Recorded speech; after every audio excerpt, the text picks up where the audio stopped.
Hello everybody, welcome back to the channel. Today we are taking a closer look at how you can seed your database using Prisma ORM. Very important, we have a few changes coming with Prisma 7.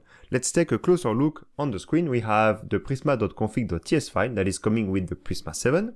And we have a schema file, very simple. This is just using a user model and a post model.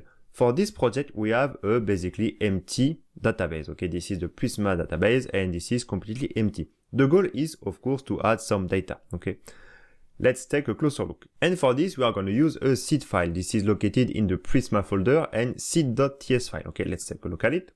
This is a very simple seed file. We're going to be able to add Alice and Bob. Okay, that's pretty much it. You can close it.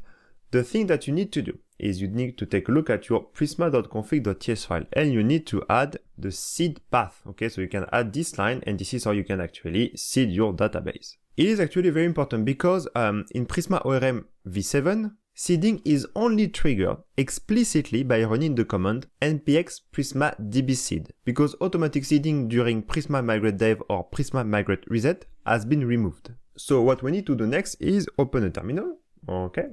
And use the command npx prisma dbseed. And you can see the message, the seed command has been executed. So now let's take a look at our database. Let's refresh the database. Let's go to Studio. And you can see that we have a migration, but also we have a post table and we have a user table. So Bob and Alice are actually in the database. Quick small tips if you want to use actually the Studio locally, npx prisma studio.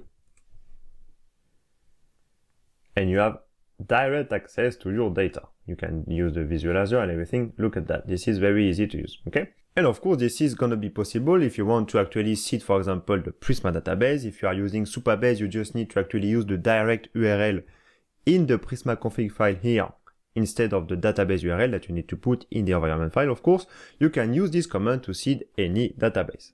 And I will add in the description of this video a link to the complete guide for this video. Please feel free to add any questions in the comment sections, and I wish you all a great day. Bye everybody.